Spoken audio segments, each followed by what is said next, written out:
This tax season at Boost Mobile, when you buy 6 months on our best unlimited plans, we will give you the next 6 months for free. Plus, enter to win up to $10,000 and double your tax refund. Your refund, your rules. Requires upfront payment. Taxes and fees extra. Terms and exclusions apply. Visit boostmobile.com for full offer terms and sweeps details. It's Saturday the 15th of March. I'm Jamie East, and this was a week that saw US and Ukraine propose a ceasefire, drama in the North Sea, Keir Starmer shutting down NHS England, and two former leaders on the international stage bow out. Grab a cup of something hot, put up your feet, and get up to speed on the 7 biggest stories of the week. This is the Standout 7 from the Smart 7. It's news, but not the news.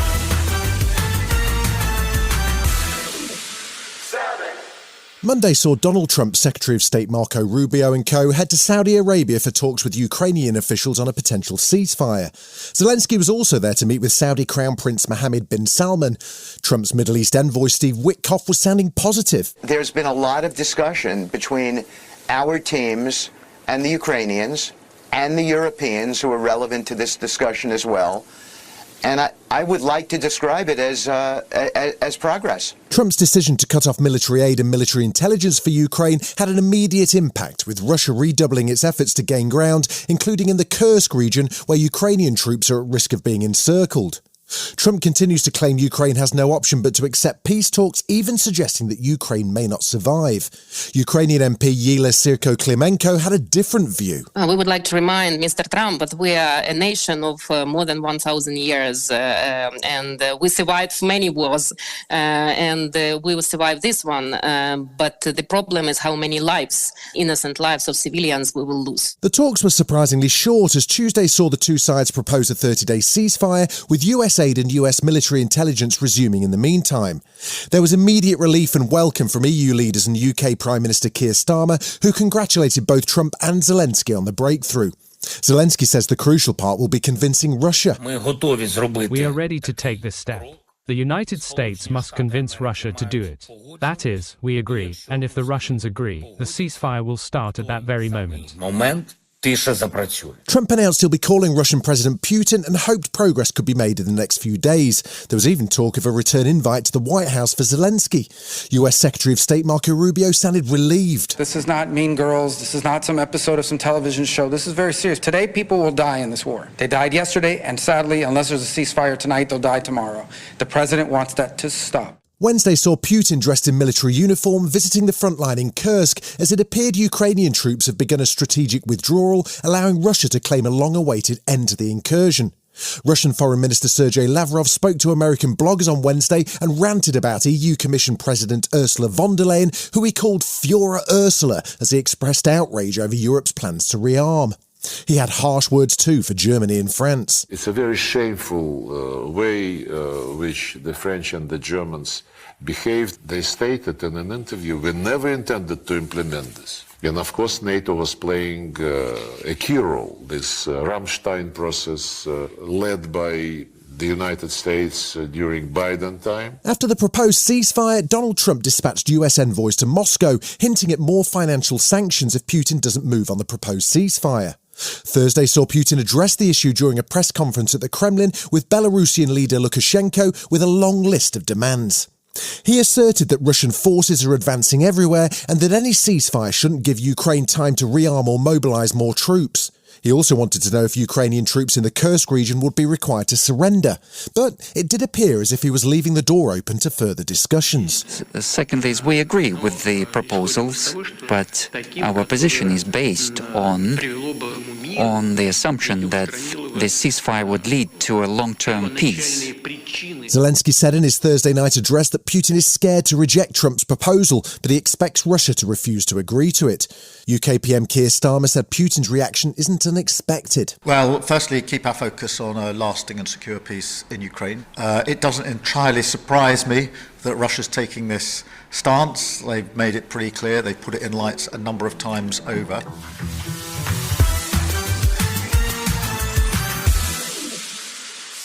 There was a bizarre incident in the North Sea on Monday as oil tanker the Stena Immaculate was hit by a Portuguese cargo vessel, the So Long, while the tanker sat at anchor.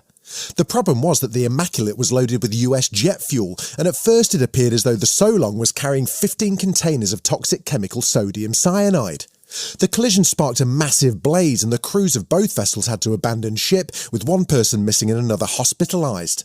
Martin Boyes, the CEO of the Port of Grimsby, said it was thanks to the quick response from authorities that there weren't any more serious injuries. Clearly, the tanker was carrying the jet fuel, obviously, that was collided with, and then that's where I think we're seeing the severity of the images come through. But it's fantastic to hear of the first-rate response from HM Coast Guards. Joshua Hutchinson is the MD of global risk management firm Ambry, and he says the authorities will need to work out what went on. Well, there will be an investigation. The Marine Coast Guard Agency are all over it. In due course, there will be an inquest into what's happened, how it's happened, why it's happened. Because, to be honest, with all the technology that all these vessels have, there's no way it should have happened. More details emerged on Tuesday. One crew member from the Solong's now presumed dead, and the master of the vessel was arrested on suspicion of gross negligence manslaughter.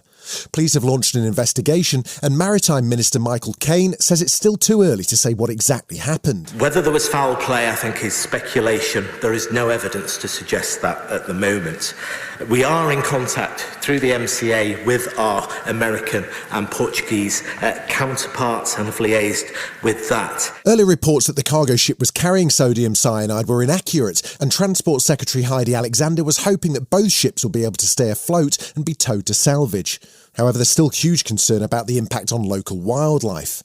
In terms of the investigation, Dr. Stavros Karamparidis is the head of the Maritime Transport Research Group and said there are a number of factors to be considered. Yes, human error could be one of the incidents. A mechanical failure could be also another case. The vessel was nearly 20 years old. So the only thing we can do at the moment is to speculate. But I think it's better to give a bit of space for the experts to come out and say what is going on.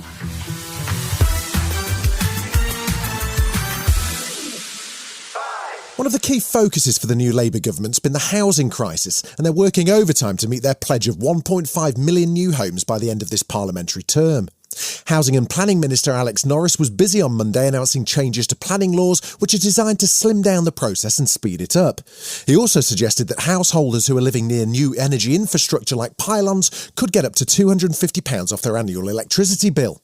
It's all intended to get more construction underway and avoid some of the ridiculous delays that have plagued developers. For example, there's a development in Bradford that's next to a cricket pitch and has been held up. The hold-up is around a disagreement on the speed at which cricket balls are hit. And that, as a result, has meant that the whole process is now multiple years down the line and there's no build-out. That's not an effective planning system. And that's why we're making the changes we're making today. The economists stubbornly refused to show any signs of real growth, and figures on Friday morning showed GDP fall by 0.1% in January. So the government's been focused on cost-cutting and preparing for what may be a grim spring statement at the end of the month. The latest department to come under Rachel Reeves' scalpel appears to be social welfare. The Chancellor's earmarked several £1 billion in cuts in a bid to counter a growing demand for welfare payments in the wake of the pandemic. Almost 1 million 18 to 24-year-olds aren't working or in education, which is a 30% increase since 2020.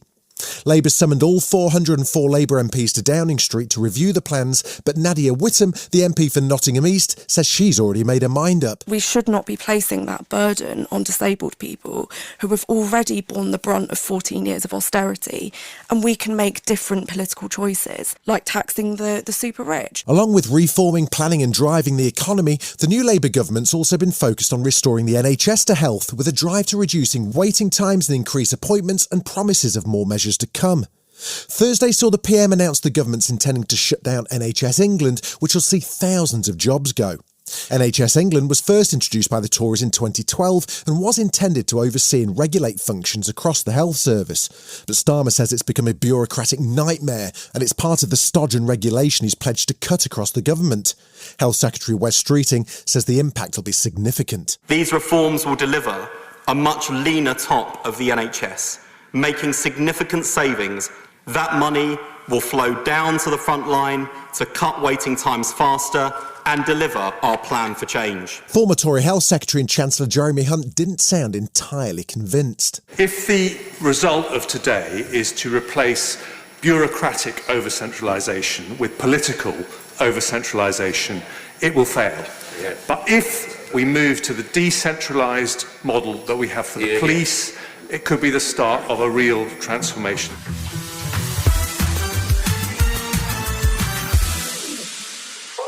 Donald Trump's whirlwind approach to the economy, mass firings in the federal government and the on-again, off-again tariff war seems to have shaken consumer confidence.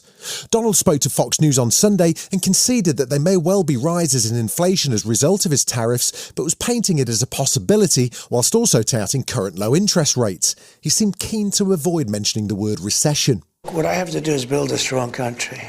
You can't really watch the stock market. If you look at China, they have a 100-year perspective. We have a quarter.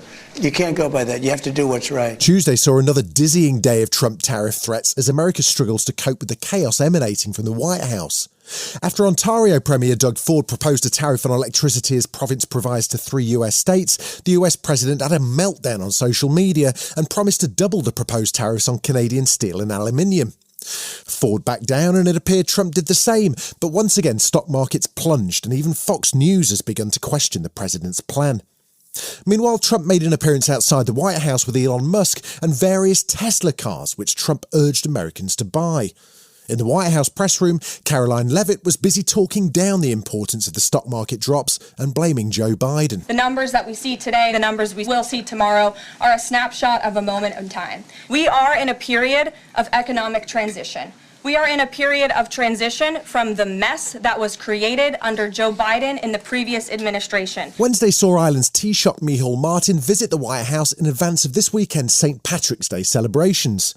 The Irish nation held its breath as Donald Trump ranted about the EU, about American pharmaceutical companies in Ireland, and about the Apple tax case. Fortunately, the US president was more annoyed at the EU than the Irish and even took time to mention his Irish golf club at Doonbeg.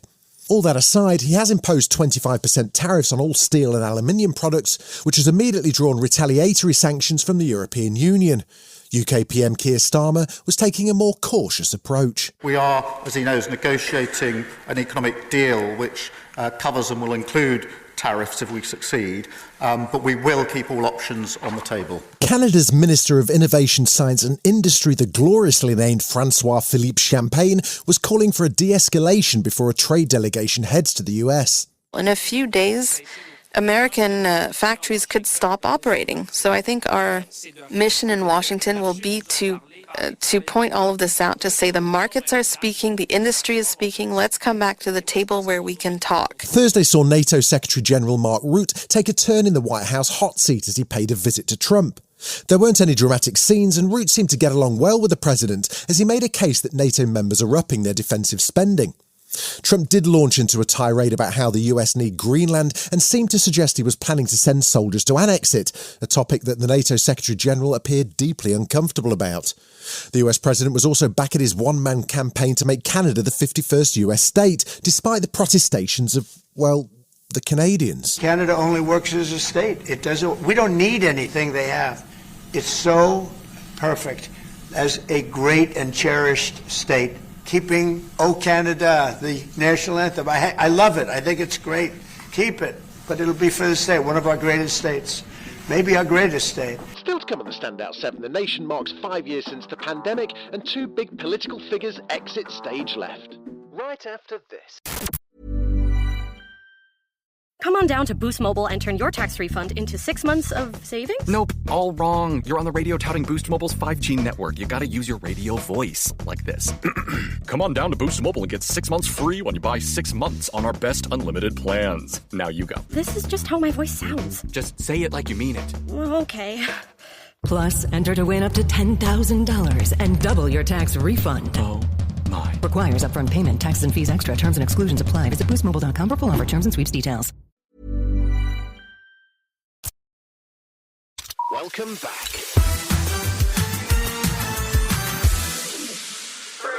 Last Sunday marked 5 years since the beginning of the COVID-19 pandemic in the UK. Over 227,000 people died during the outbreak, and all across the UK, bereaved families and communities came together to mark the event. There were also tributes to frontline healthcare workers and the scientific community on what is now the official annual COVID Day of Reflection. Speaking at an event at the COVID Memorial Wall, which holds pictures of over 3,000 of those who died, Florence Eshalomi, the MP for Vauxhall and Camberwell Green, called on the government to learn the lessons from the outbreak. Today is not just a chance for us to look back and reflect, it's about how we honour those who died. It's about making sure as a country we never pay that high price again and we learn the lessons as it was shown in the inquiry. The Day of Reflection was one of the recommendations in the COVID Commission report. Author and poet Michael Rosen spoke at an event in Burton-upon-Trent where he read a new poem and shared what it was like to spend 48 days in an induced coma as he battled COVID. The care was amazing. The last thing I remember was a doctor saying, would I sign a piece of paper that would allow them to put me to sleep? And I said, will I wake up? And they said, you've got a 50-50 chance. And I said, what if I don't sign? And they said 0. So I signed.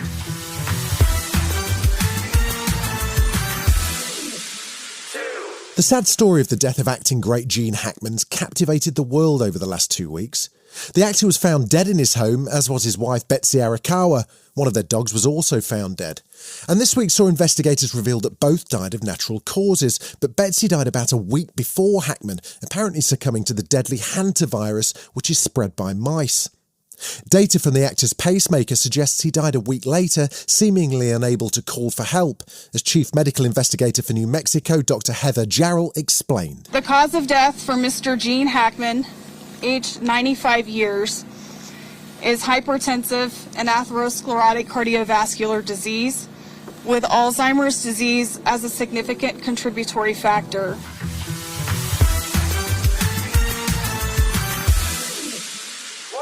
In another week of political madness from the US, two of the more sensible political figures in world politics stepped away. Wednesday saw Scotland's former First Minister Nicola Sturgeon announce she'll be standing down as a member of the Scottish Parliament in 2026. She led the SNP for 9 years until her sudden resignation in 2023, but wrote in a letter to constituents in Glasgow South that the time's right for her to embrace new opportunities. She's been a member of the Scottish Parliament since it began in 1999 and served as First Minister for 9 years in total, before resigning and eventually divorcing her husband, who was arrested and charged over embezzlement accusations. Sturgeon's always denied any wrongdoing, and she says the last few years have been tough, but she's looking forward to new challenges. You know, given any exclusives right now to say that the last couple of years have not been the easiest of my life, but you know, sometimes it's in tough times you find out a lot about yourself, and I'm enjoying life, I'm looking forward to the future. I'll be sad to leave this place behind me, but I'm full of optimism about what lies ahead. And since Donald Trump's arrival in the White House, we've heard an awful lot about Canada. Trump's obsession with his neighbour status in many bizarre rants, and as we've previously said, attempts to make the nation into America's 51st state. It's also had a dramatic effect on Canadian politics, boosting the ratings of outgoing PM Justin Trudeau and seeing his Liberal Party climb in the polls.